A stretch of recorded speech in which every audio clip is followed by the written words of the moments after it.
Hello YouTube! I'm going to be reading from A New Concept of the Universe, written by Walter Russell.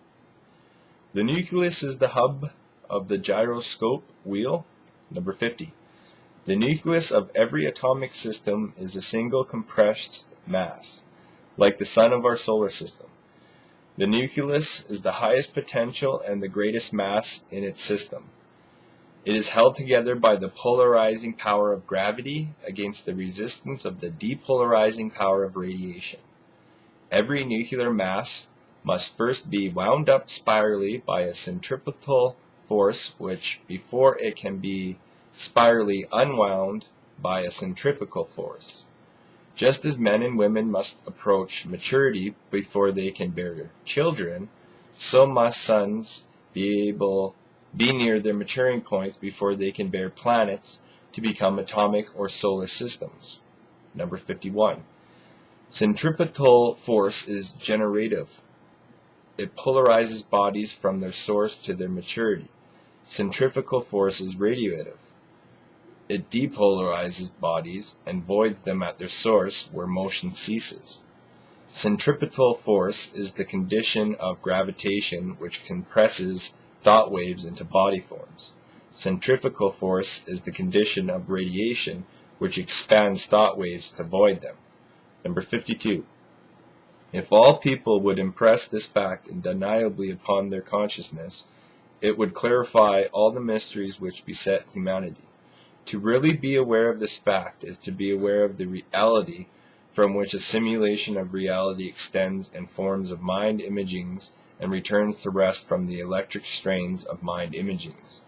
All things live and die, grow and decay, breathe in and out, cool and heat, compress and expand, solidify and liquefy, awaken and sleep to the mighty rhythm of the electric pendulum of the cosmos.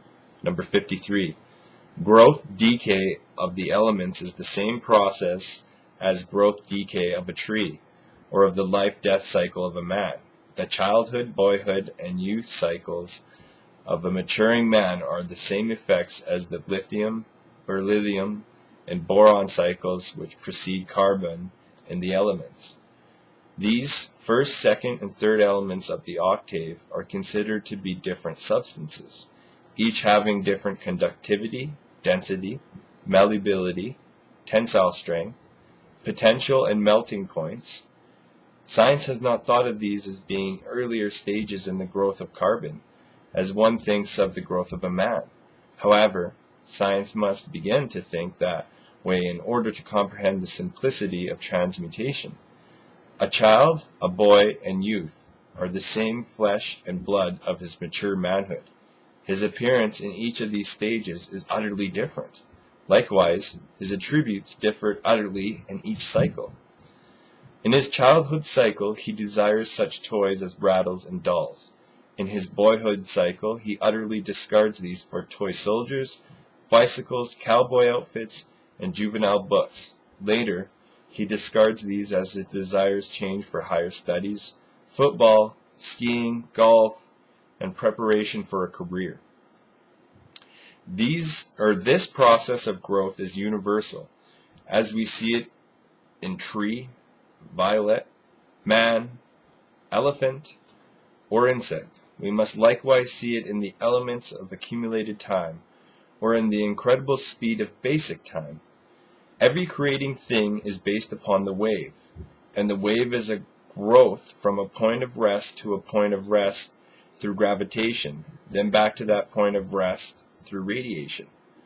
We must learn to think of all accumulating matter as retarded time, which lengthens its intervals in the ratio in which matter appears.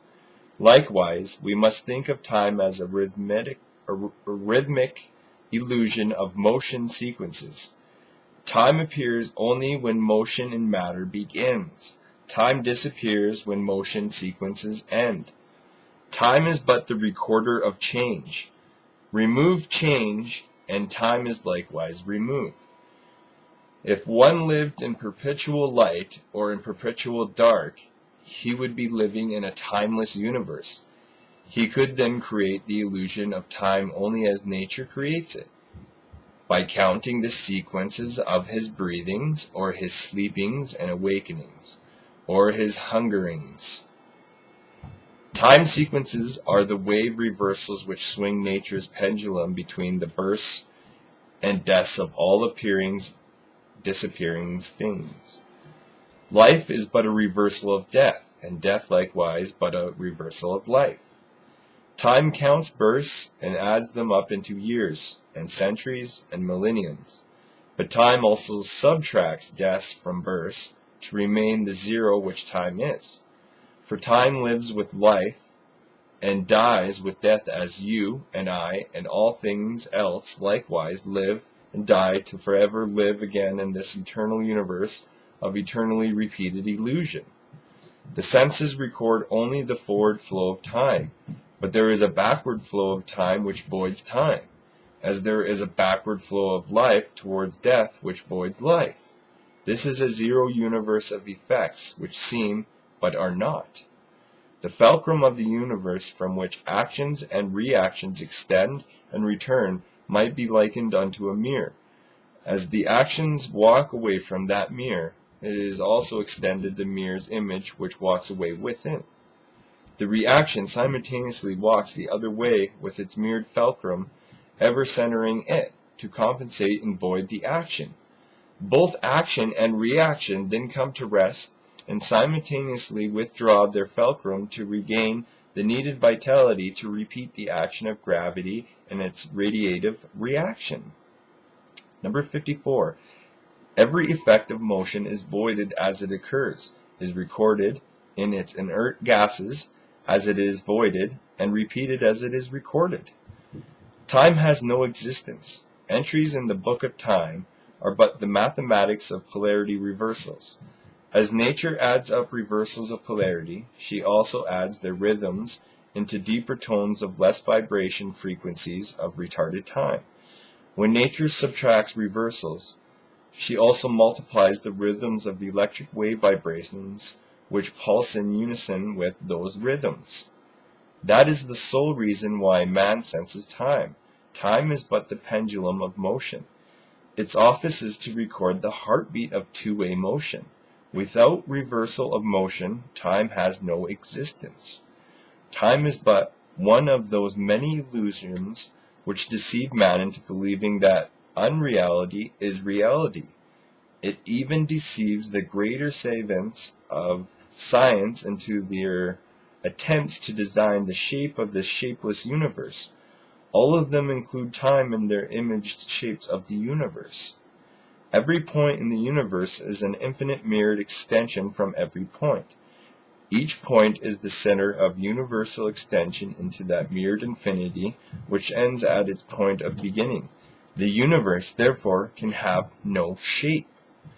By thus removing time as a reality in nature, and by learning to think cyclically in the orderly rhythmic simplicity which nature applies to all creating things, one will be greatly aided in his journey to see the universe as one whole.